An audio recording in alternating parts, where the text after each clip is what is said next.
26 de julio del 2018. Exacto, 26 de julio. El último seminario antes de vacaciones. No tenemos una pizarra de esas grande para mostrar el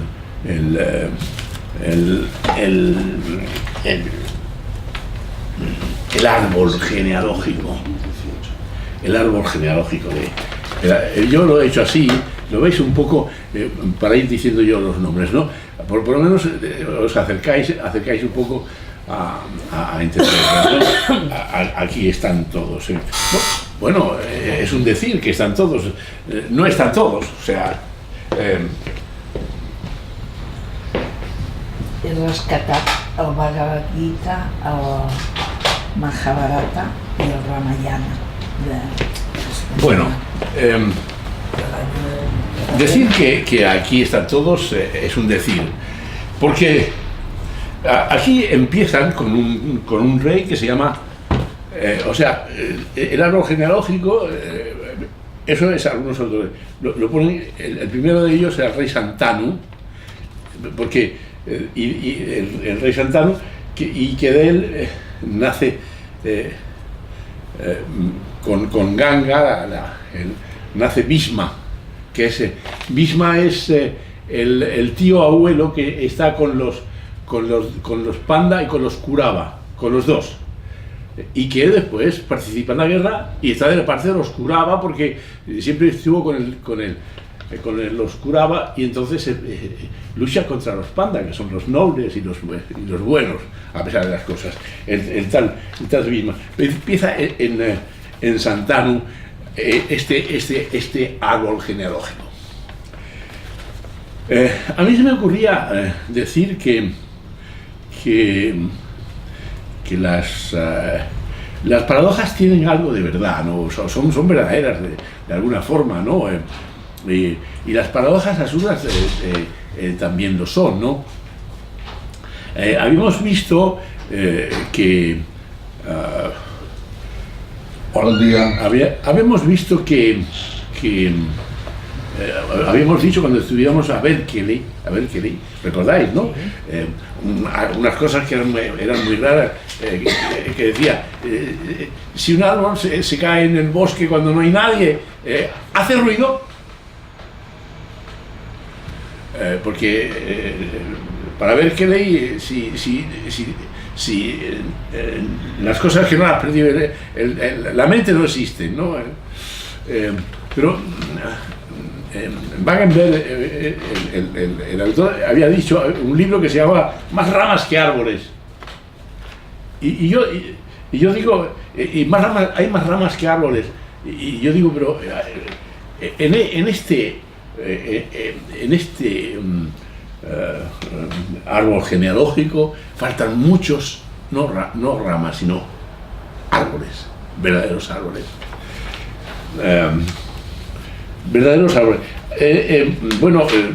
No podemos estudiar, eso del Mahabharata es inmenso, es una cosa tremenda, ¿no?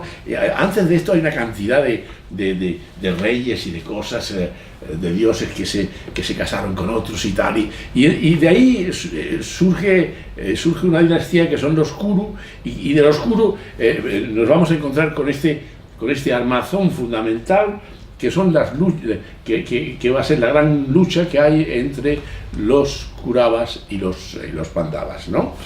Bien, dicho esto, yo quisiera, por tanto, utilizar esta analogía que he dicho de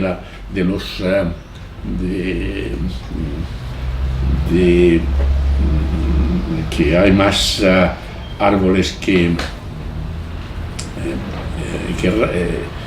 ramas, en el sentido de incluir el árbol.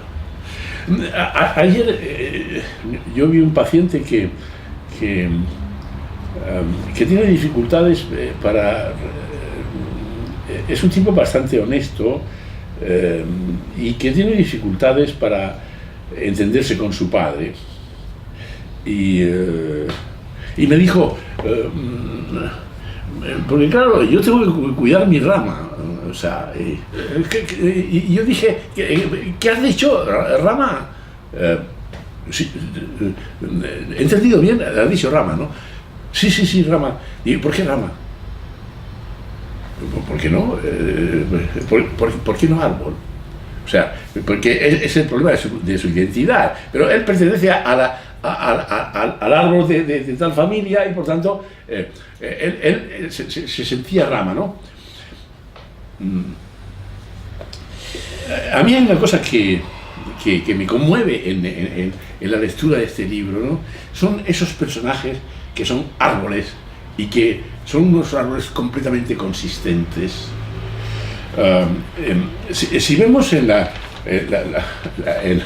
es un poco cutre la esta que he plantado. Si vemos, por ejemplo, en este árbol genealógico, los hermanos fundamentales, los protagonistas fundamentales con los cuales estamos hablando son Dhritarashtra, que es el ciego, que es el padre de los Kurava, ¿estamos? Y que el hijo conocido se llama Duryodhana. Luego vienen el Pandu, que tuvo los cinco pandas, ¿no? En fin. Y luego, y lo explicaremos eso con detalle, hubo una sirvienta o sea, el Vyasa, cuando las madres, cuando su madre le dijo, óyeme, pero que no tenemos descendencia y esto hay que resolverlo, y me tienes que ayudar. ¿Y cómo te voy a ayudar? El Vyasa era un estudioso monje que estaba en los montes, que estaba escribiendo el gran poema de la humanidad, que es Mahabharata, ¿no?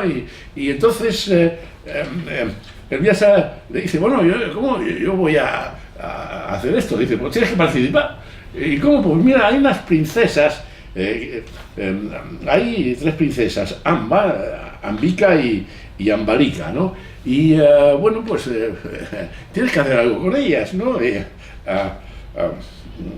entonces, pues lo hizo, ¿no? Lo hizo. Que esto es lo que discutíamos en relación con que si había hecho incesto.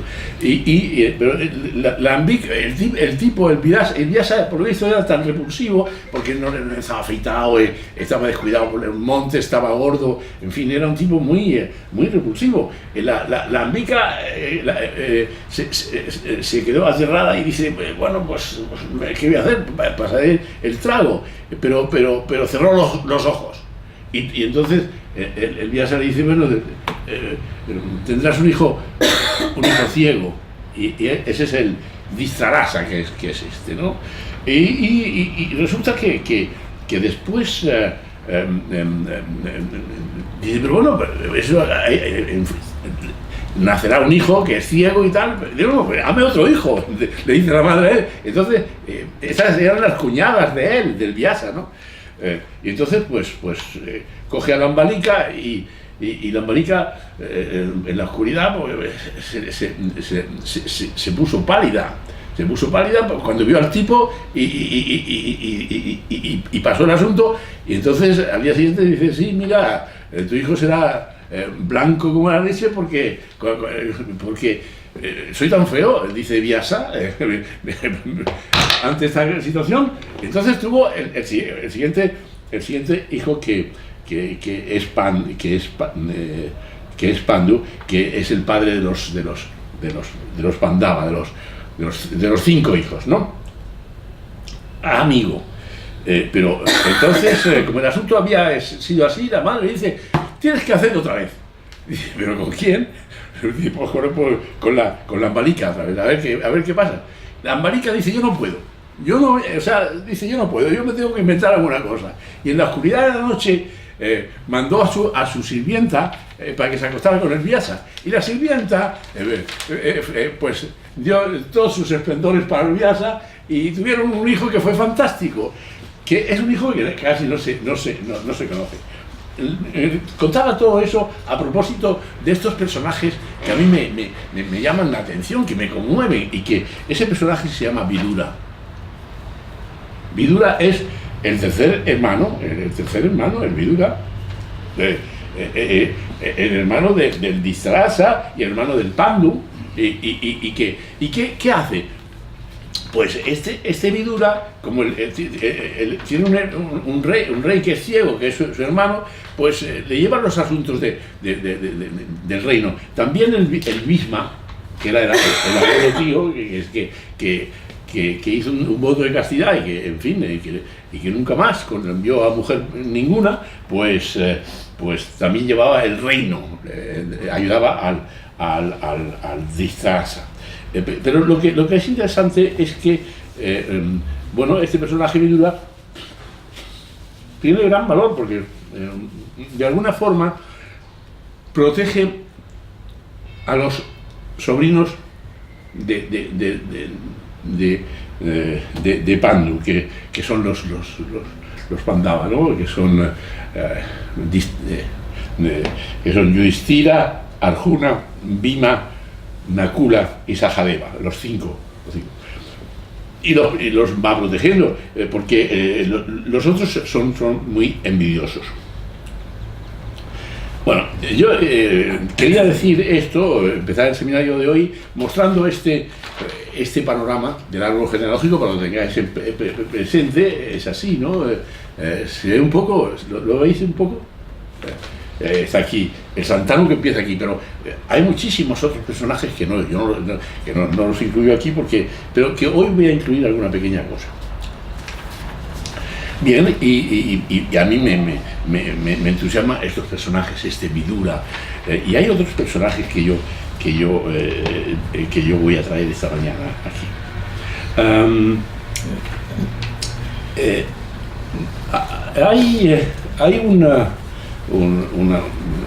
Hay muchas historias, hay muchos libros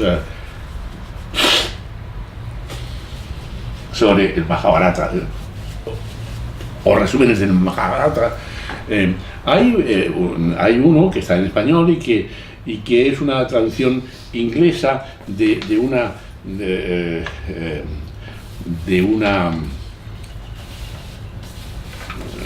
señora, una tal Kamala, a ver si tengo yo el nombre por aquí.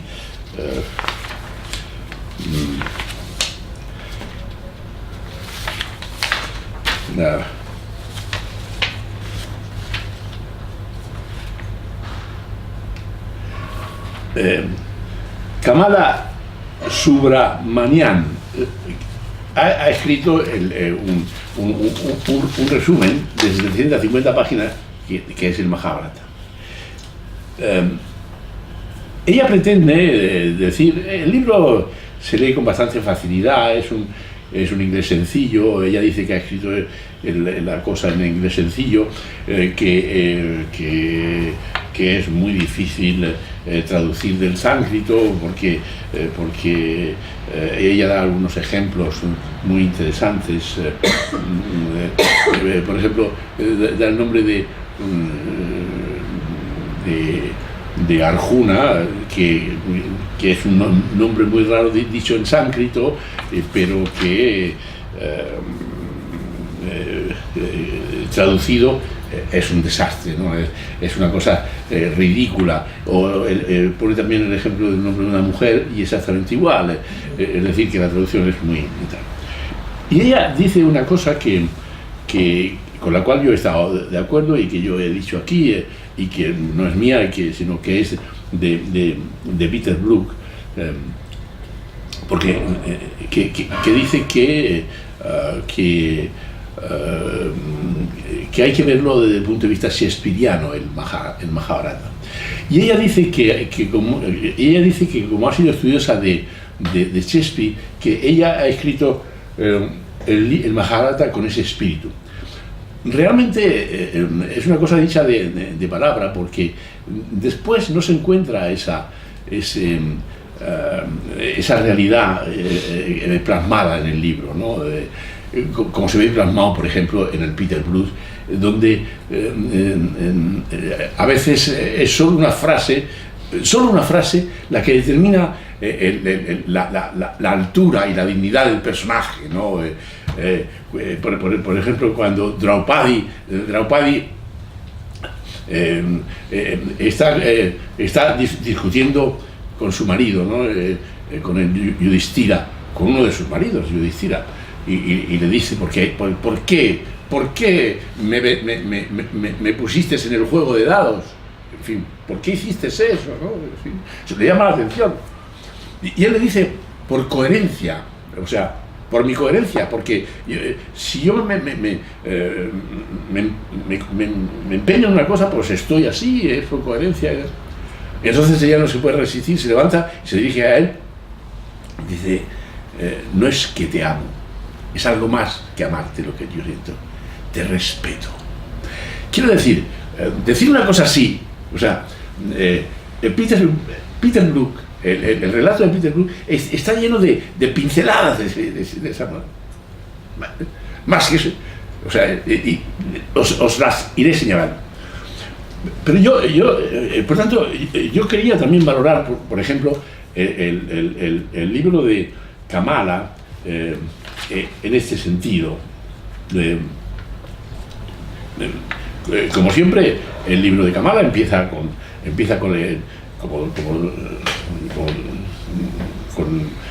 la formación del mundo en el primer capítulo. Luego hay esta cosa tremenda de que la historia del Majábharata se cuenta una vez, y entonces los oyentes le dicen: sí, pero eso no es completo. No es completo. O sea, bueno, entonces vuelven a repetirlo y repiten casi los mismos argumentos, añadiéndole otra cosa, ¿no?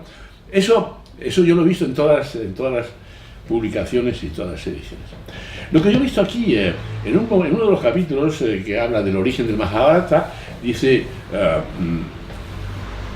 cito esto porque es como nuclear en la comprensión de todo el tema. Y aquí sí que hay una cierta pincelada en el sentido que yo decía, de valorar algunas cosas fundamentales, ¿no? Y por eso la cito. Dice: la gente alababa la pureza de Yudhishthira, la constancia de Bhima, el coraje de Arjuna, la humildad y disciplina de los gemelos Nakula y Sahadeva, y la obediencia de Kunti hacia sus mayores. Y todos lo apreciaban sus virtudes heroicas. Esta sí que es una descripción bien hecha, bien pincelada, para darnos una idea de lo que eran los Pandava. Y continúa. Arjuna, y eso es un asunto que ya sabíamos, obtuvo a Draupadi, se la ganó en un torneo, y entonces él se ganó el respeto de todos, y entonces su hermano Yudhishthira realizó el gran ritual Rasa Suya, que le proporcionó tesoros abundantes. Rasa Suya era como una especie de bolos. O sea, el Rasa Suya era, era representante, como aquí ahora tiene un representante de un artista, pues el representante de la Arjuna era su hermano, que iba de un sitio a otro, para hacer espectáculos de tiro de arco y todas esas cosas, y entonces ganaron unas cantidades de dinero inconmensurables, ¿no? Entonces, como consecuencia, y el tesoro de los huérfanos pues aumentaba de estos cinco pandas. Y claro, el Duryodhana, que era el hijo del ciego, del rey ciego, pues se moría de envidia, ¿no? De envidia, de celos y de ira, ¿no? Y entonces, no puede. Entonces, Distrasa oyó que su hijo no podía disfrutar de nada, entonces le pidió que hiciera el juego de dados que hizo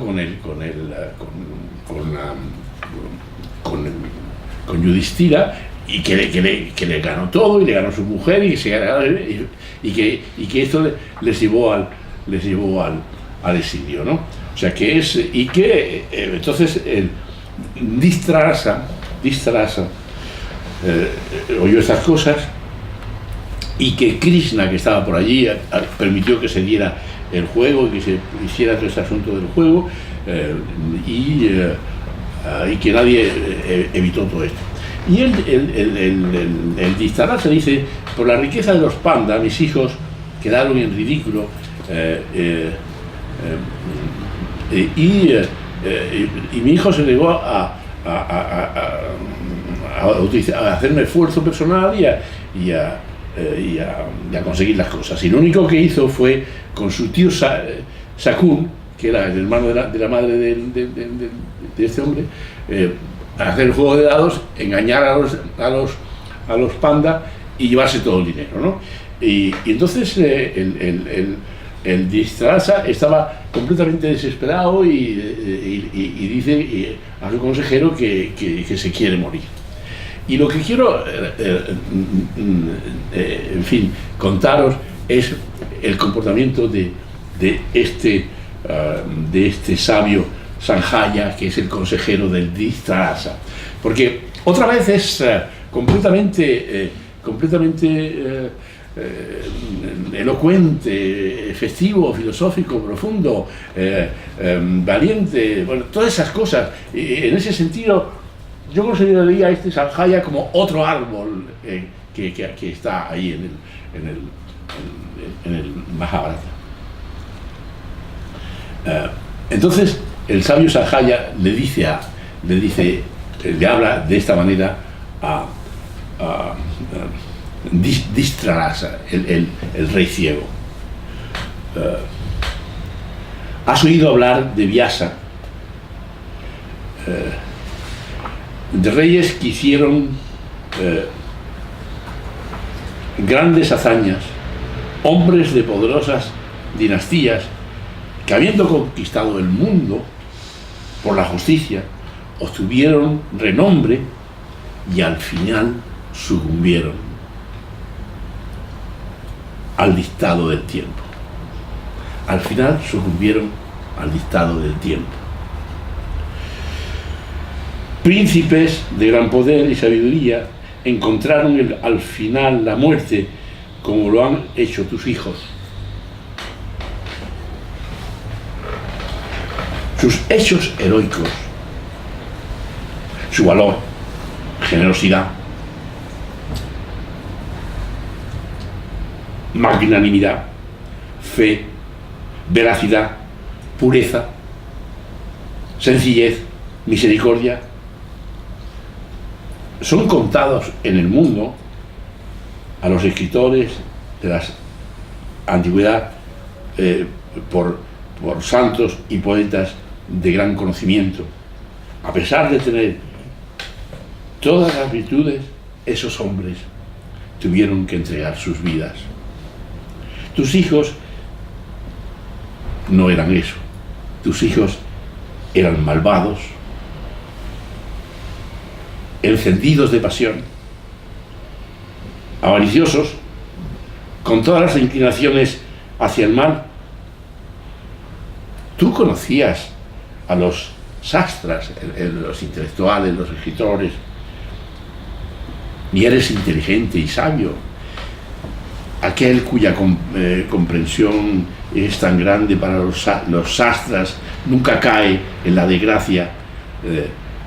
Conoces la severidad del destino y por tanto no te corresponde esta angustia por la muerte de tus hijos. Además, no debes apenarte por aquello que debe ocurrir. Otra vez el destino, que es una de las constantes que aparecen. Pues, ¿quién puede evitar con su sabiduría los debates del destino? Nadie puede dejar el camino que ha marcado la providencia. La existencia y la no existencia, el placer y el dolor, todos tienen su raíz en el tiempo. El tiempo crea todas las cosas y el tiempo destruye todas las criaturas. Es el tiempo el que quema todas las criaturas y es el mismo tiempo el que deja atrás el tiempo que las quemó. Todos los seres buenos y malos son creados por el tiempo. El tiempo es el único que está dispuesto cuando todos los demás están dormidos. El tiempo pasa sobre todas las cosas sin jamás llegar tarde, sabiendo, como sabes, que todas las cosas pasadas y futuras y todo lo que existe en el momento presente son hijos del tiempo. No es propio de ti que abandones tu razón y que te quieras quitar la vida. Y hablando de esta forma, Sanjuna consiguió devolver la paz a Dhritarashtra. Yo he acotado estos dos momentos, este momento de los pandas y de Dhritarashtra, y en relación con una disertación acerca del tiempo con una profundidad increíble, con una riqueza, con una, versatilidad enorme, ¿no? Es decir, es impresionante lo que es. Bien, esto para incluirlo dentro de este árbol genealógico que este pobre señor Sanjaya no tiene cabida. O el Vidura que trata de salvar a sus sobrinos, advirtiéndole de los peligros que el malo del Duryodhana les prepara a ellos, entre otras cosas. Les había preparado una casa hecha con un material que era inflamable, con una brea o algo así, y que entonces le hizo una casa un gran arquitecto maya que se llamaba, y entonces el Vidura dio una especie de frase, líbrate de no sé qué, con lo cual le estaba avisando de que iba a pasar alguna cosa. Y en ese sentido habían construido en esa misma casa, los pandas, para evitar habían construido un escape dentro de la casa, en el centro de la casa. La habían construido sin que se enteraran los demás, lo habían cubierto para poder escaparse, y realmente incendiaron la casa, pero con la ayuda del Vidura consiguieron escapar. Digo esto porque en el Mahabharata hay mucha violencia y mucha injusticia, muchas cosas tremendamente injustas. En todo caso,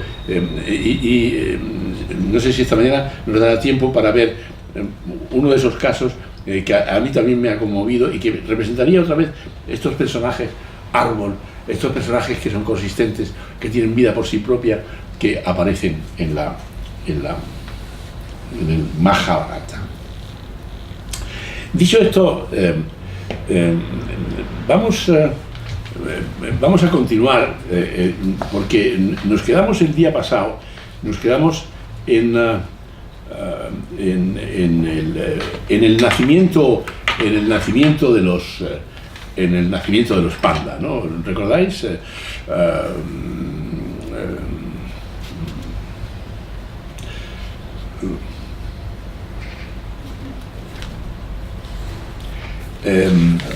Perdona, pero esto del tiempo, ¿quién lo dice? Esto del tiempo lo dice el consejero. el consejero del rey ciego, de Distrasa. Él dice, él tiene su consejero y le dice: yo estoy desesperado, me voy a quitar la vida, porque tengo unos hijos que no sé qué, ¿no? Y él le dice,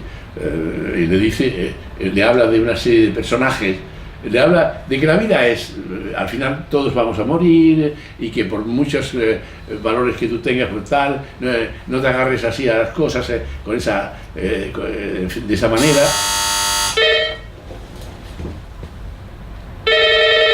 O sea, de modo que bueno, pues haz lo que puedas y ya se verá, ¿no? En fin.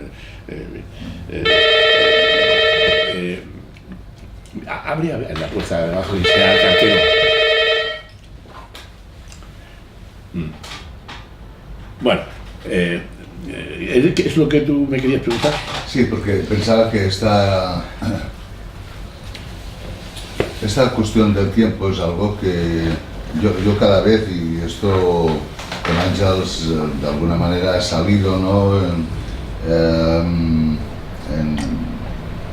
conversaciones y en otros momentos, ¿no? Que la cuestión del tiempo yo cada vez le doy más importancia en el trabajo. O sea, de poder situar el tiempo en la relación con el paciente y en el modo de funcionar del paciente, que a veces cuando se pierde esa precisión sobre el tiempo, pierden pierden el pensamiento. Claro. Sí. Pierden el pensamiento.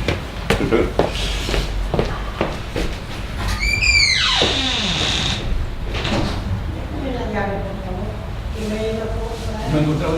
Sí. ¿Dónde está?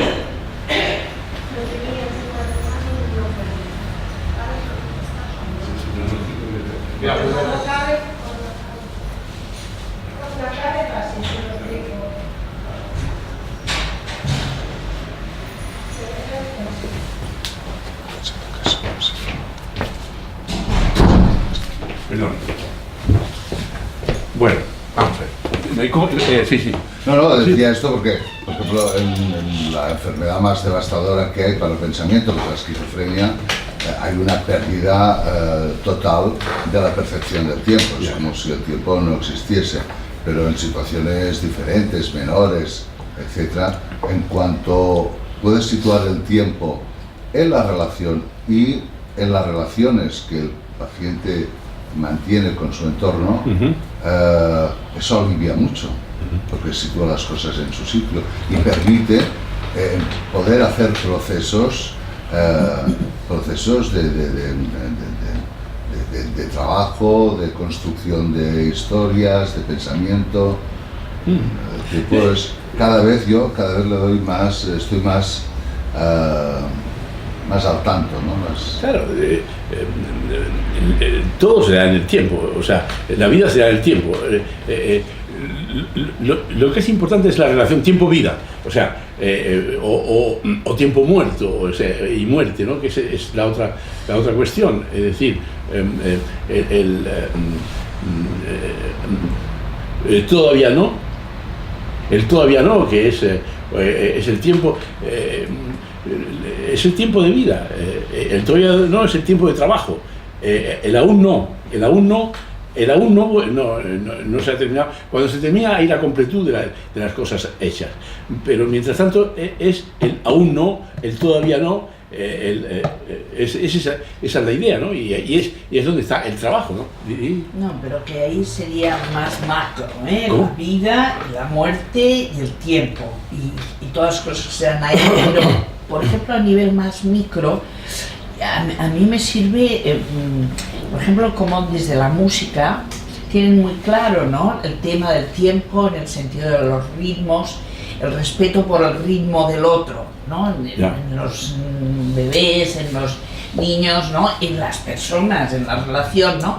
De cómo respetar el ritmo, los tiempos del otro, así a nivel micro, más relacional, ¿no? Como es vital, es muy importante, ¿no? Ya. Eso es lo que tiene que experimentar y vivir el bebé ¿Cómo? en los primeros... Que esto es lo que tiene que vivir y experimentar el bebé en Ya. los primeros meses, Ya. los primerísimos meses, ¿no? Ya. Que de entradas creo que no pueden imaginarse la cuestión del tiempo, Ya. la sufren, ¿no? Ya. No pueden esperar. La Poco no a espera. poco, con la experiencia de que no viene la devastación, ¿no? Ya. Cuando tienen el miedo de devastarse, Ujú. van confiando, ¿no? Y van aprendiendo también a ser pacientes, a ser un Ya. poco más pacientes, ¿no? Pero- Ya que el tiempo, bueno, tiene un desarrollo y todo va Ya. desarrollándose en el tiempo. Ya.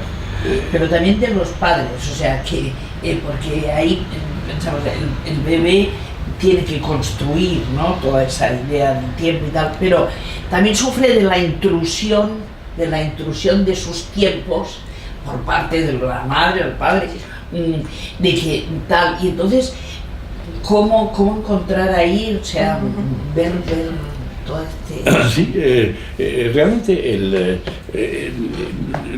lo que es importante en relación con el tiempo son varias cosas, ¿no? En relación con placer-dolor, es decir, en relación con la frustración y la tolerancia a la frustración, que es un problema de tiempo. Si no hay tiempo para la frustración, no hay tiempo para... bueno, ese tema es muy importante, ¿no?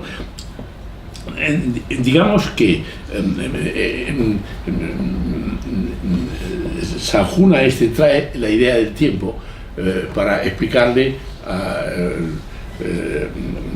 a este hombre que sus hijos también son muy intolerantes, que son voraces, que son voraces, que no esperan a que las cosas se realicen, sino que las quieren ya, y quieren todo, y quieren el poder, que es un problema del tiempo, y por eso la reflexión acerca del tiempo es muy interesante ahí, porque una de las cosas que pasan cuando nace Duryodhana es que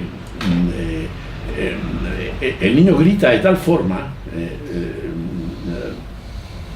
el niño grita de tal forma que no se puede soportar, y entonces conlleva que el entorno se cita, y los animales ladran, y los perros tal, entonces el rey, que es ciego y solo oye los ruidos de los animales y los gritos de su hijo, quiero decir, dice, ¿qué es lo que está pasando, no?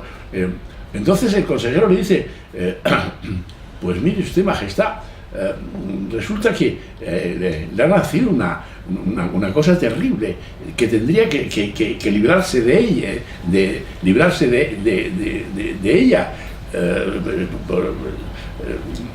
porque va a traer la desgracia para la humanidad, ¿no? O sea, un poco era un previsor de lo que iba a pasar con las guerras y las cosas. Y la madre, la Gandhari, que es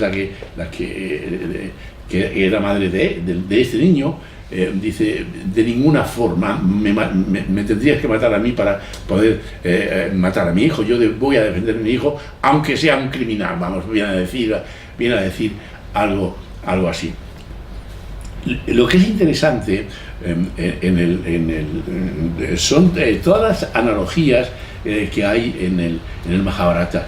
El rey es ciego, pero su hijo es ciego también ante las pasiones, no puede dominarse, está ciego de ira, está ciego de envidia, está ciego de etcétera, ¿no? La otra cosa interesante es que la madre de Duryodhana, de este chico, lo que hace cuando a ella la proponen en matrimonio con el ciego, con el rey ciego, y lo que ella hace, cuando ella se entera de que su marido es ciego, lo que ella hace es que le pide a su sirvienta que le traiga una venda y se la pone.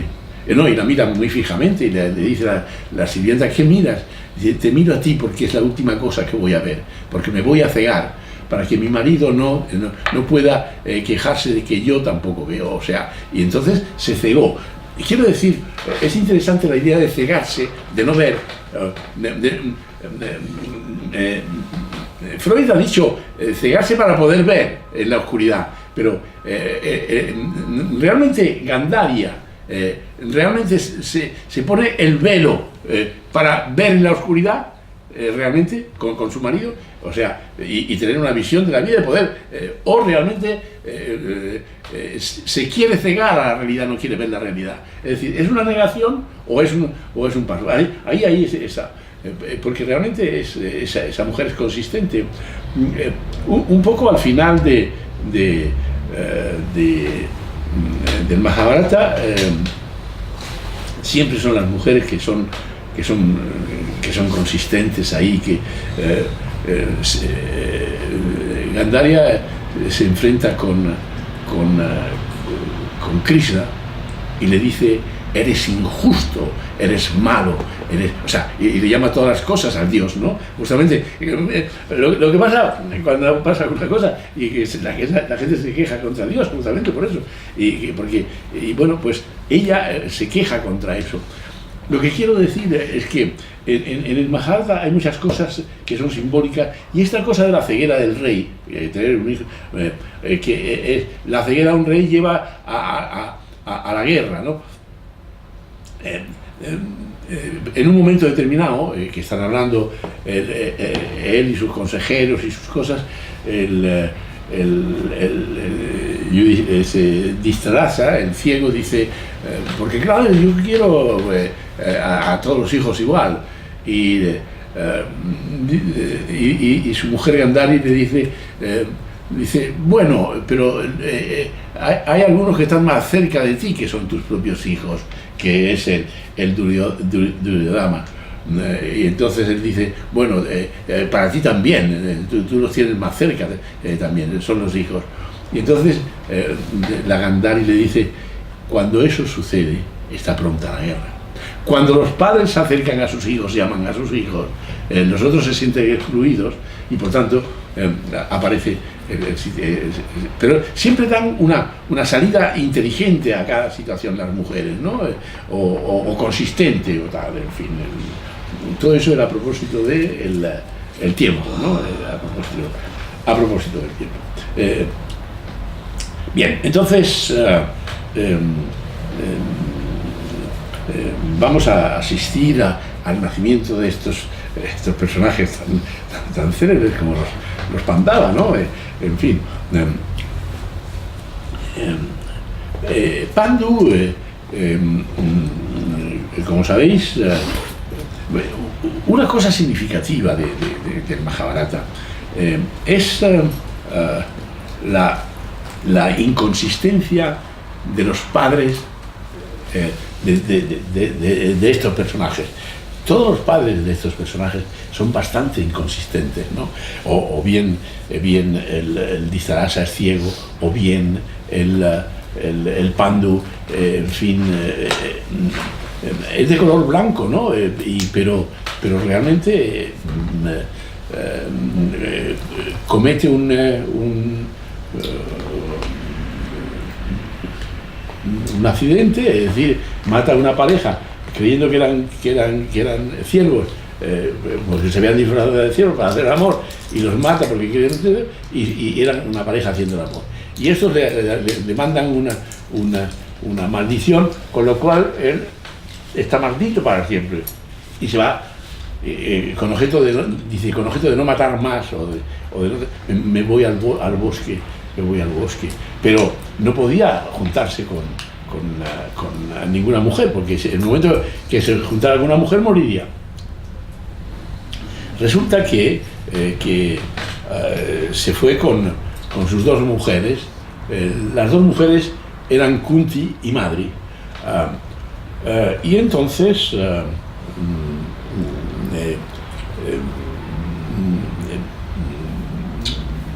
se sacrifican por todo, dejan todo el reino para el hermano ciego, y ellos se marchan al bosque con el frío, con las inclemencias,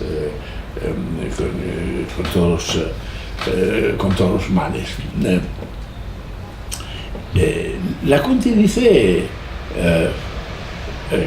yo tengo un secreto, y es que cuando yo era joven, yo ofrecí muchos servicios a un monje en casa, y que era un poco así, aparecía y desaparecía cuando quería, pero él siempre tenía la cama preparada o tenía una comida caliente preparada, y este hombre quedó muy agradecido y dice: ¿qué quieres que te dé? Te voy a dar un mantra, y en ese mantra, cuando tú lo nombres, aparecerá un Dios. Este es el secreto que le comunica al Pandu cuando están en el desierto. Entonces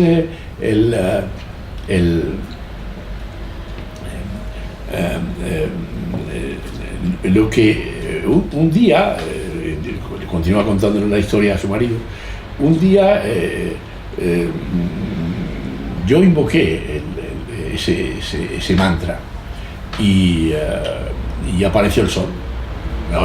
Estaba el sol, y yo le dije que viniera, y vino el sol, y dice: aquí estoy, porque me has llamado. Sí, pero yo no quiero nada, ¿no? Me has llamado, o sea que algo es, ¿no? Entonces yo quiero que estés entre mis brazos, le dijo el dios sol, que era cuco el tipo, ¿no? Un sol sin vergüenza, ¿no? Y la abrazó y concibió un hijo. Pero Dios sol, ¿cómo? Si yo soy soltera, ¿qué voy a decir a mis padres y a la gente? Van a decir que soy una mala mujer, que me he entregado al primero. No perderás tu virginidad, igual que la Virgen María, ¿no?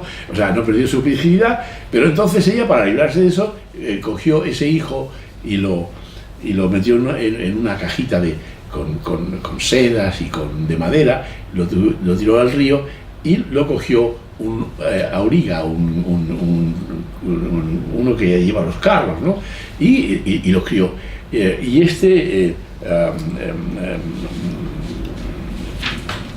¿cómo se llama este personaje?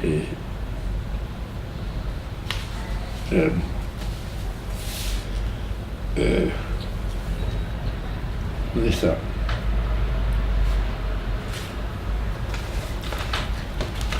Vamos a ver.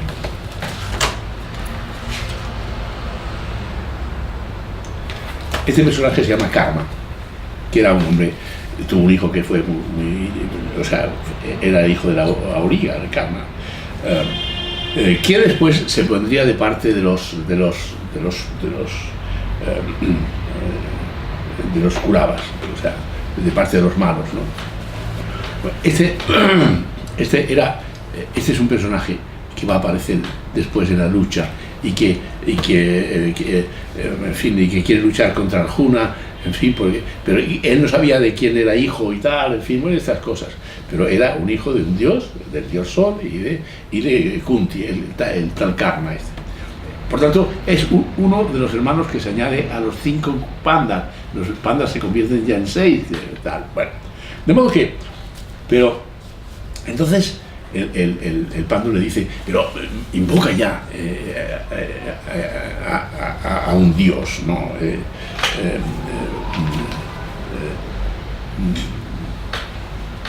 El dios que invoca primero es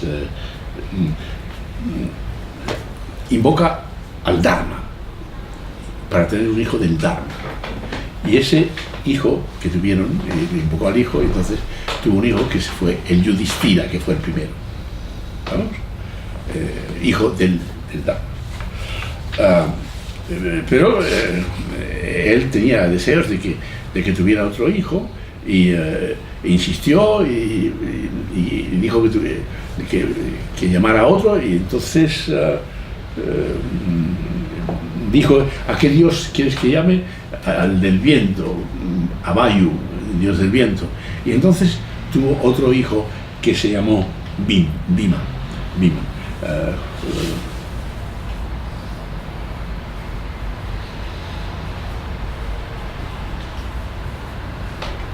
Hijo del viento, fuerte como el trueno, el tal Bhima. Y después le insiste otra vez y dice, ahora llama al dios de los dioses, que es Indra, y para que consiga otro. Y entonces vino Arjuna, el guerrero perfecto, nacido para conquistar. El tal Pandu tenía dos mujeres, que era Kunti por una parte y Madri por otra. Y entonces estaba Madri allí, y entonces le dice Madri, ¿por qué no me dejas tu mantra? Y yo también tengo otro hijo. Y entonces Kunti le da el mantra a Madri, y Madri invoca al dios Ashwin, que son los gemelos, el dios de los gemelos, y tiene gemelos, que son Nakula y Sahadeva, ¿no? Y así nacen los 5 pandas, más otro que no se sabía que era hermano, que era el Karna, que está ahí escondido y que se encontrarán después en la guerra con los hermanos. Estos serían los cinco hermanos, ¿no? ¿Alguna cosa? Queda claro ya la historia, ¿no? O sea, ya hemos... Claro, dices, queda claro. Bueno, claro, en fin, es muy... bueno, que las madres son Kunti y Madri, y los hijos todos estos, bueno, estos son hijos de Pandu, los Pandava. Ya.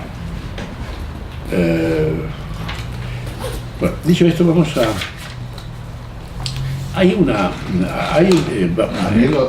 sea, es cierto que toda, digamos, el árbol cuesta, tú lo has leído, nos lo estás explicando, nos lo estás situando, cuesta de situarse con todos estos personajes, sí.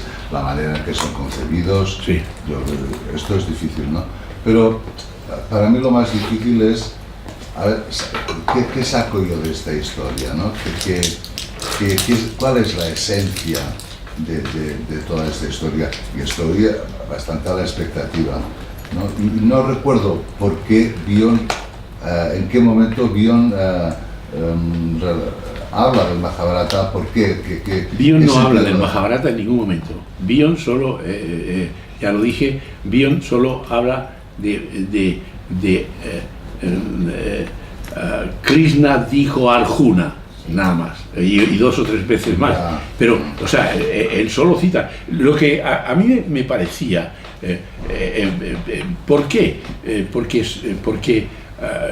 Porque el Mahabharata me parece filosófico, me parece ético, me parece que muestra los valores, porque habla del amor, de la vida, como dije el día anterior, porque conecta con cosas esenciales, porque conecta, como tú has visto esta mañana, con el tiempo, que es un dato fundamental para tu trabajo. Es decir, ¿cómo?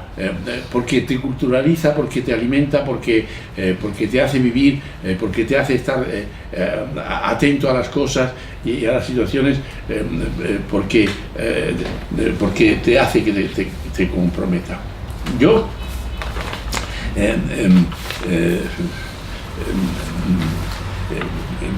tiene uno que ir deprisa con todas estas cosas y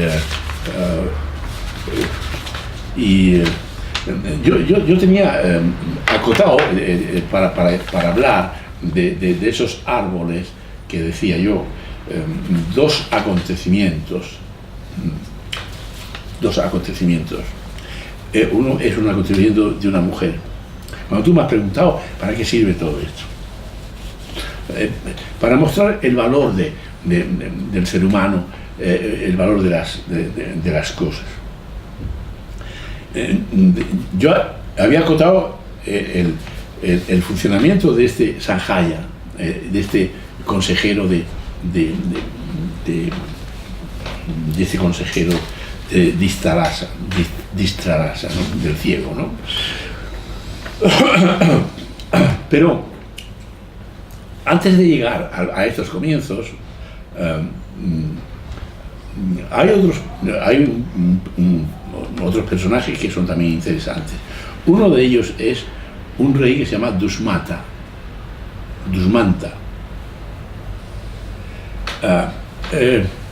Dusmanta un día decide ir de cacería y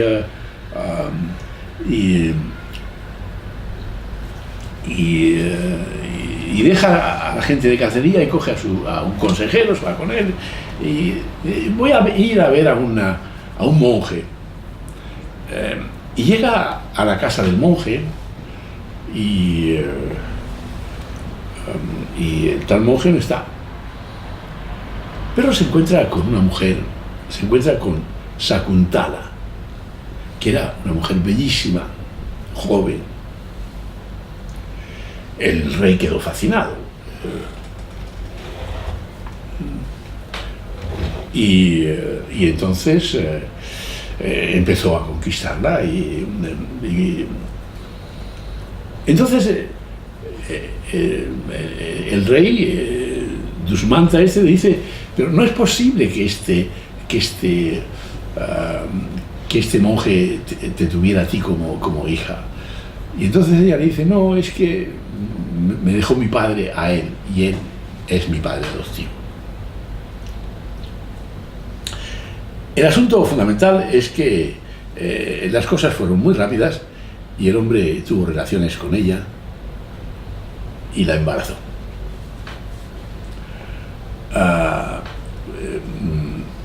El padre, que era monje, que era tal, pues fue comprensivo, sin decirle, ella no dijo nada de lo que había pasado, pero más o menos se enteró de lo que había pasado el padre, y bueno, cuando vino el hijo pues ya se enteró totalmente, ¿no?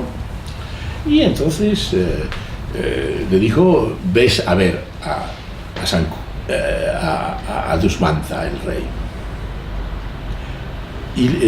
Y más o menos tengo acotado aquí el discurso de la mujer al rey.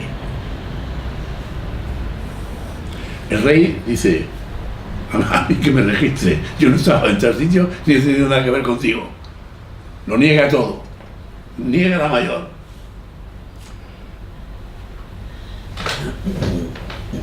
Y entonces el discurso de la mujer es el siguiente: lo sabes muy bien, rey, ¿por qué dices que no? Tu corazón es testigo de tu verdad y de tu mentira.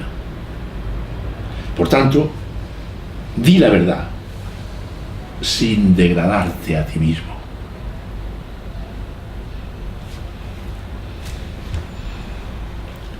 El que sabe una cosa y pretende que es otra, es un ladrón que roba su propia alma.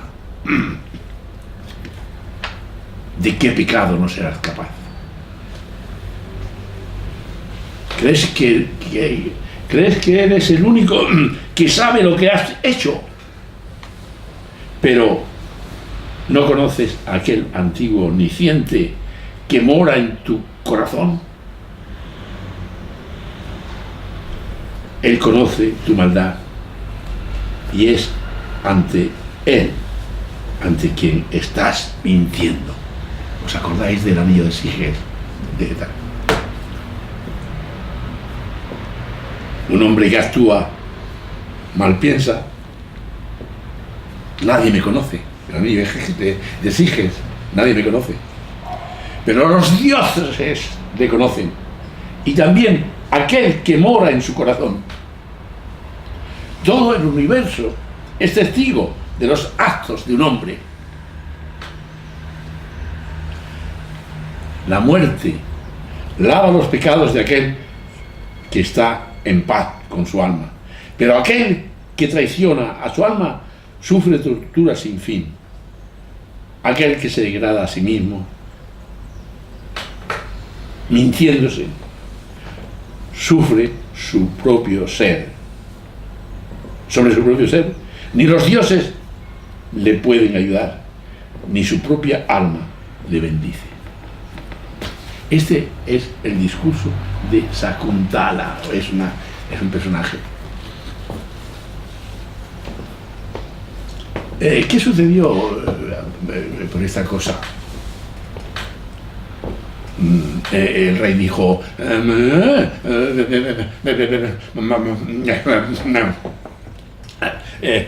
yo he dicho eso porque para probarte. Tienes toda la razón, es verdad lo que has dicho, pero te lo he dicho ahora. Total, que aceptó absolutamente todo.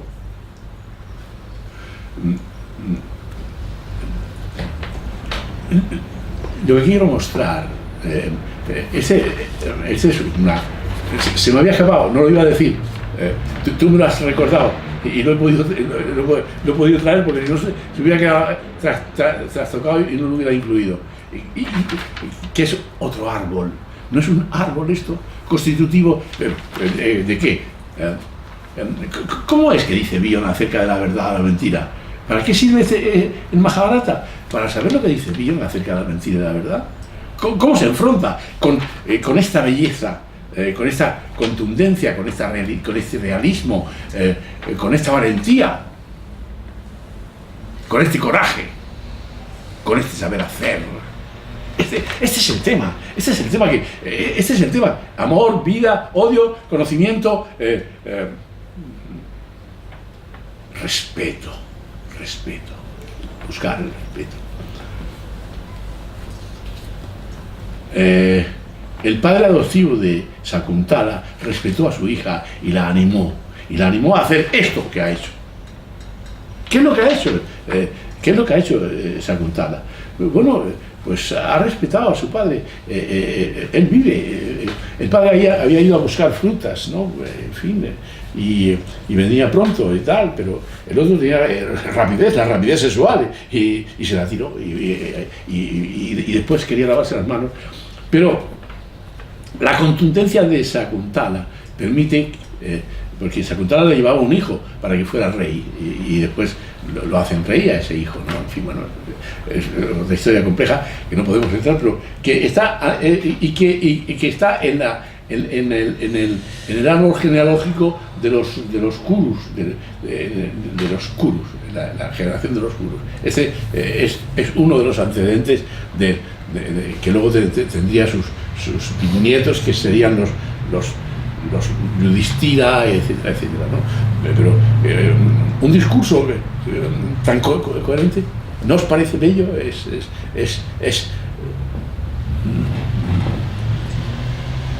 Lo sabes, lo sabes muy bien, rey.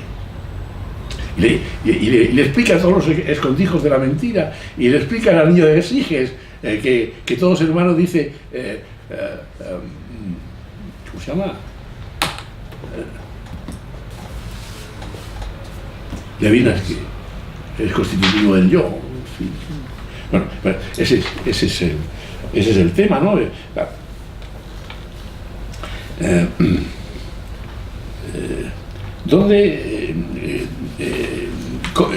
¿Cómo continuamos o qué os cuento o qué os digo como cierre de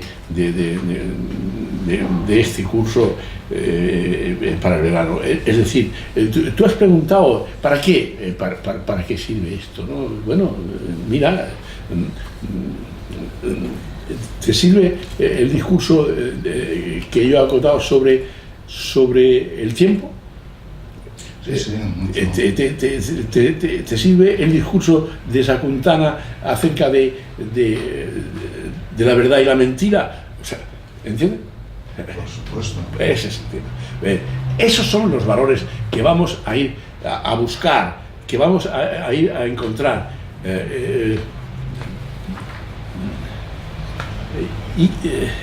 Y eso a través de la belleza que tienen los sentimientos consistentes y verdaderos. O sea, ese es el tema fundamental. Y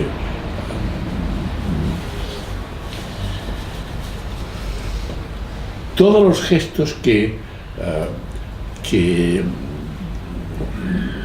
que me han tocado en la lectura de estos trabajos, todos están marcados por esa rotundidad de la belleza. Por ejemplo, lo que os he descrito de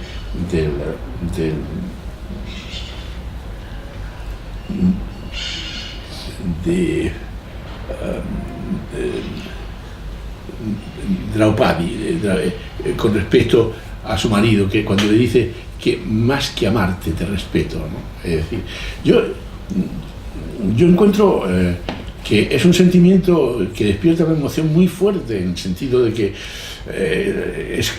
conmueve, o sea, te altera, o sea,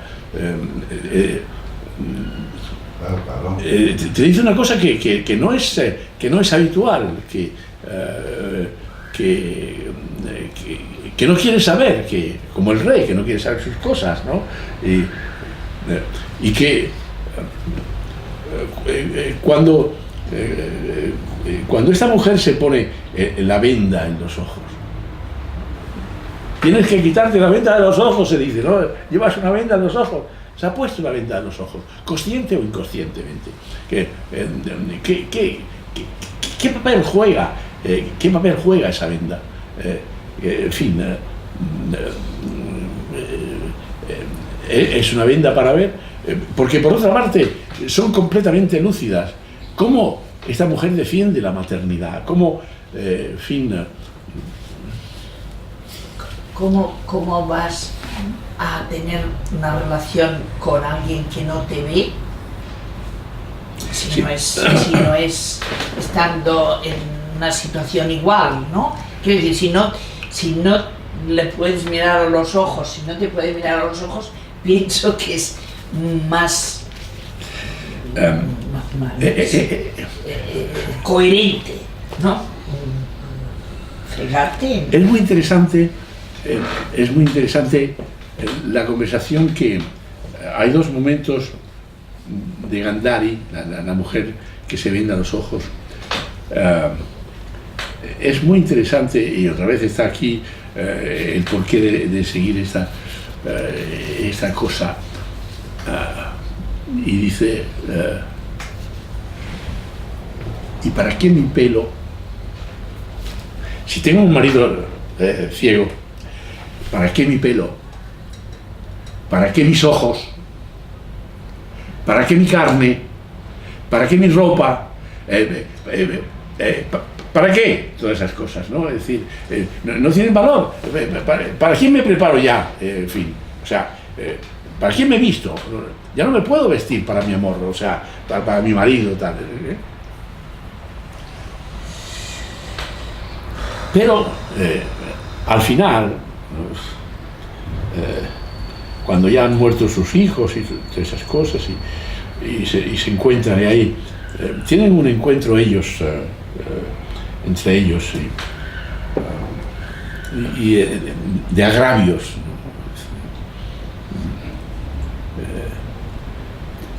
Ella le viene a decir, ¿me dijiste alguna vez cómo yo sentía?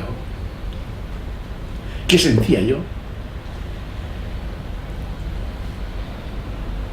La no ciega, la que veía no veía.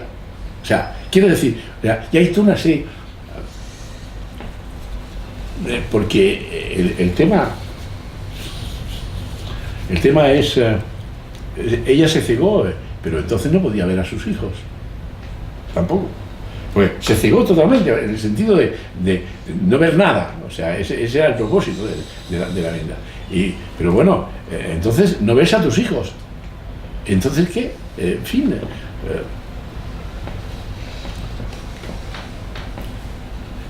Como final de curso, esta idea de la ceguera, o sea, no puede ser un propósito mejor de estudio para el inconsciente que un tema sobre la ceguera del rey, la ceguera del soberano, la ceguera guiados por la ceguera. En fin, ¿cómo puede ser eso? ¿No? Es decir, no es posible. Y la ceguera artificial, que el ponerse una venda en los ojos, es decir, yo creo que es un buen final de seminario, hacer una reflexión acerca de la ceguera, acerca de la ceguera activa o de la ceguera pasiva o del no ver o del no... o sea, este es un motivo para leer el Mahabharata, ¿entiendes? O sea, tú me has preguntado motivos, es un motivo para adquirir valentía, como esta mujer que os he llamado. Es imposible, y ya con la edad los nombres se quedan menos fijos. Sakuntala, ¿qué es? Es generosidad, es valentía, es llamar a las cosas por su nombre.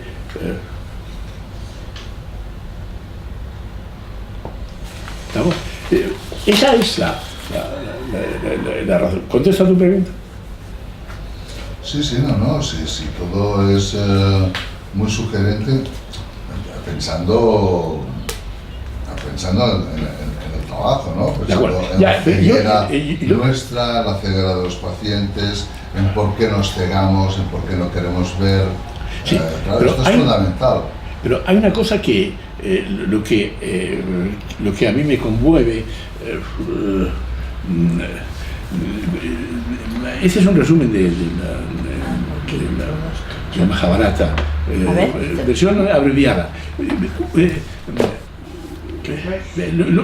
Lo que a mí me llama la atención son los pequeños gestos, momentos que son del Mahabharata o de los intérpretes del Mahabharata, que realmente me conmueven que es una forma de trabajar el asunto de diferente forma, ¿no? Esta camada de la que yo he escogido estos dos trozos que ha hecho el libro de 750 páginas, dice que en un momento que cuando hay tantas cosas que escribir, a veces no hay espacio para los personajes, y los personajes no tienen libertad para expresarse, para decirse con belleza, ese es el tema. Por ejemplo, Yudhishthira, que se juega todo. Por ejemplo, eso visto en el film, en el que y me juego mis anillos de oro y de no sé cuánto y tal, en fin, y lo he perdido. Y me juego 600.000 caballos y elefantes y carros de combate. Y los carros de combate con oro y con metal, y con asientos y mi hermano, y mi otro hermano, y mi mujer, y yo mismo. El ritmo en fin, que la partida de juego tiene en sí, que sientes que algo te corroe pero ¿qué está pasando? ¿Qué está sucediendo? Pero que y por una parte es un vicioso, es un señor consecuente, que todas esas emociones tienen un valor incalculable. Quiero decir, por ejemplo, yo cuando yo leía eso, yo pensaba, ¿y cómo yo se lo explico a mis muchachos? ¿Les digo que hubo un juego de dados y que lo perdieron todo? ¿O les cuento el ritmo con que el juego de dados se dio y que el Saturno, el tío, se va llevando las cosas y lo has perdido? Pues ya no te queda nada. Sí, te queda tu mujer. Ah, pues sí, tu mujer. Y entonces alaban a la mujer, una mujer que es ni alta ni baja y tal, la mujer de las mujeres, que cualquier hombre daría su vida por tener a esa mujer, me la juego. Quiero decir, lo que es interesante no es la partida de juego, sino cómo está descrita la partida de juego. Y cómo uno participa en esa partida de juego, sufriendo y doliéndose. Viendo que, y además, la partida de juego, ¿qué es la partida de juego? Es la vida misma. La vida es un juego de dados. Irremisible, intratable, incorruptible, imperecedero, etcétera, etcétera. Eso. Gastar eso no vale la pena de leer el Mahabharata. Es verdad que es pesado, que es rollo, en fin. A veces yo no puedo ser más ágil, o no sé, o mi memoria no me lo potencia, pero realmente si pudiera ser, mostrar toda esa vitalidad que hay ahí, ese río permanente que ha sido el seminario nuestro y que ahora lo riega o lo irriga el río del Mahabharata, ¿no? Que es interesante. Bueno, ese es el tema. Os dejo para que paséis un buen verano y que reflexionéis acerca de todo esto y que veamos cómo eso funciona. ¿De acuerdo? Muy bien. Muchas Nos vemos el felicidades. segundo de septiembre. El 2 de septiembre. Muy ¿De bien. acuerdo?